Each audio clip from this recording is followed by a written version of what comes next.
Hey everybody, welcome. It's Andrew Ainsworth Golf Academy. As always, you're very welcome to the video today. Let me explain the situation. We're in lockdown here in the UK at the moment, and in England, I'm not going to talk about the other. I'm pretty sure it's England, Wales, and Northern Ireland. All the golf courses are shut, all the driving ranges are shut, all the golf academies are shut. I'm just in here today, just waiting to receive some parcels. No customers are allowed in here. And Scotland, they're very lucky. Their courses have remained open, which is amazing.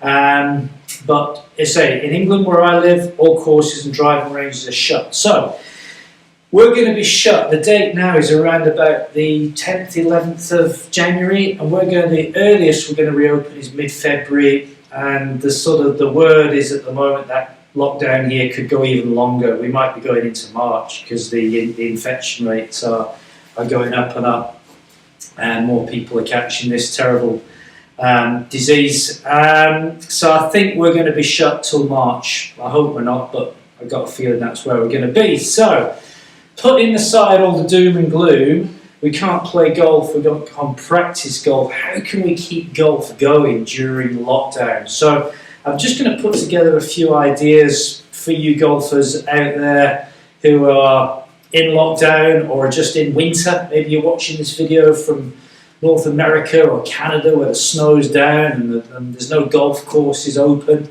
which is normal, I guess, for you people over there this time of year where they're experiencing high snowfall. So it doesn't just apply to people in the UK or England, Scotland, Wales. So a few ideas. Golf swings get rusty, don't they? Let's think about it. A golf swing has lots and lots of moving parts. We've got legs, we've got hips, we've got shoulders, we've got arms, we've got all sorts of rotational movements, we've got huge amounts of weight shift going on.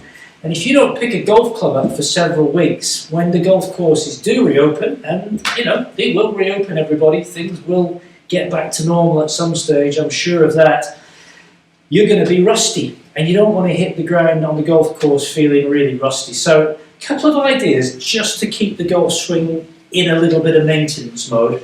If you've got room anywhere, indoors, outdoors, to swing a golf club, you don't need to be hitting a golf ball especially. Some very simple stretching drills which you'll know and see, and I've shown before in videos. Club behind the back, get yourself roughly into posture, and just go and do some. You can do this indoors, you don't even need to go out in the freezing cold. Just rotate back to target, chest to target. Try and keep the head in the centre-ish on the backswing. Let it move across on the downswing. This exercise really does encompass all the big moves in golf swing.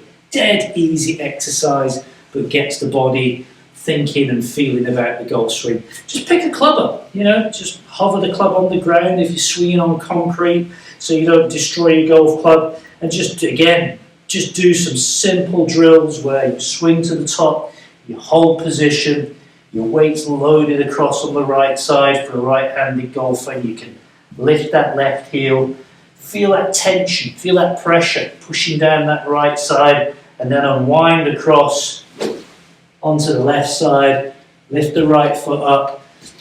Just play around with some ideas like that. It'll just keep you going a little bit. So, loads of it. Go on, jump on YouTube and you'll find people much cleverer than I am talking about golf fitness, there's yoga, there's Pilates, all sorts of exercises that you can dip into.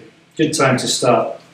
Number 2, speed sticks. There's these speed sticks have become very popular. There are various versions around. The real deal ones are fantastic, quite expensive over here in the UK. You buy them in a set of 3 in different weights. You're looking at a couple £100. It's a real program. You start off and you start very slowly and you build yourself up. So you can really dip into these sort of training programs. There are the copycat ones around these days. These are made by Masters Golf Company in the UK, and these are about £50 each, £45–50 each. This is a 290 gram one. The basic idea of these speed sticks is to really start using some acceleration through the swing, and there's a whole series of exercises. You can do step throughs, you can do drills like this, you can swing the club left-handed and then swing it right-handed. So again, if you wanted to dip into a real training program with these speed sticks, very well proven to increase club speed, but it's something you need to do regular and often. So that's idea number 2.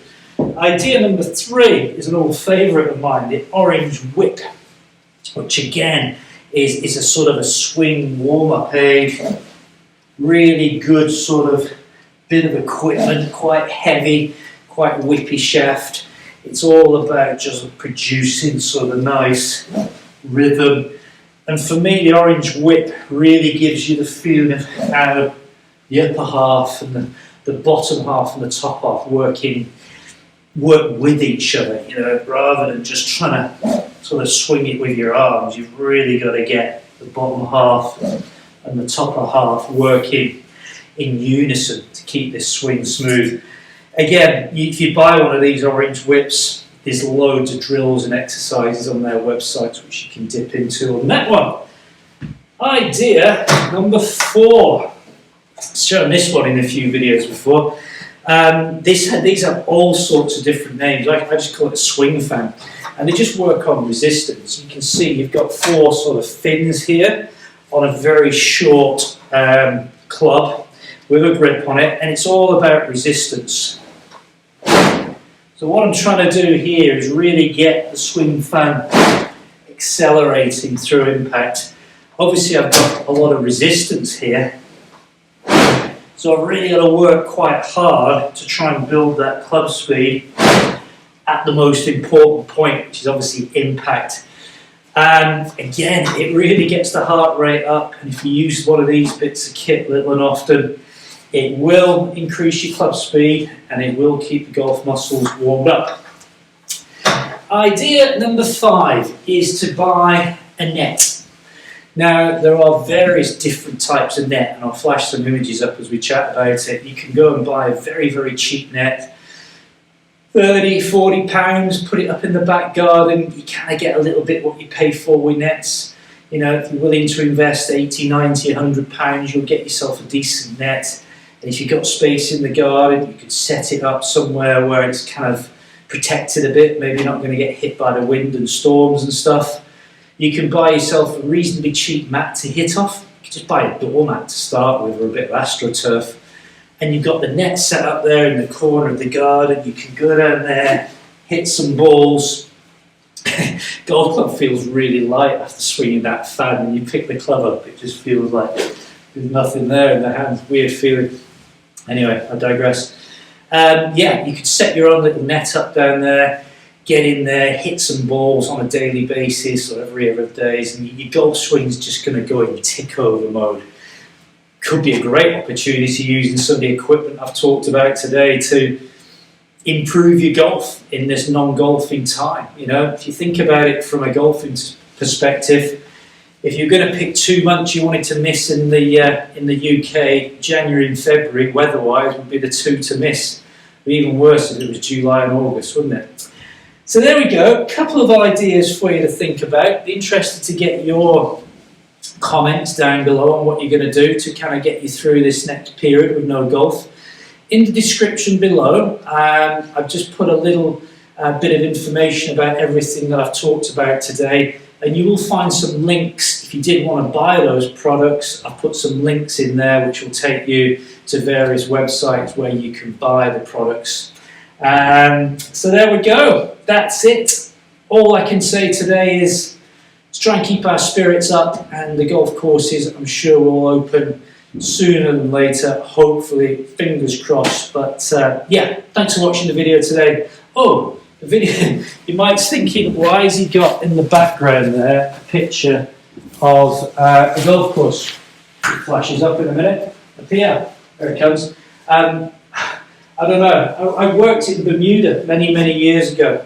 Back in the 1980s, I worked in Bermuda. One of my favourite courses that I would play at there was Port Royal Golf Course in Bermuda. And this is the 16th hole there, as you can see.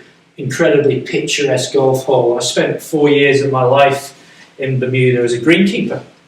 I worked at the Belmont Hotel, and it was wonderful times, wonderful golf courses. I was there between 19, I don't know if you want to, probably not even interested about this, so I'm waffling, aren't I? I was there between 1984 and 1988, and Bermuda's a tiny island stuck in the middle of the Atlantic, for those of you who don't know much about it. Subtropical climate, very small, tiny island, and on it then was 9 golf courses. I think it has the most number of golf courses per size of the country and anywhere else in the world, or some stat like that, either the most amount of land made into golf courses for the size of the island. And it's got a lot of golf courses. It's a beautiful island, and I was feeling nostalgic earlier, and I was looking for a picture of the 16th hole, par 3. As you can see, hook it and you're dead. But there we go. That's why we had that one in the background.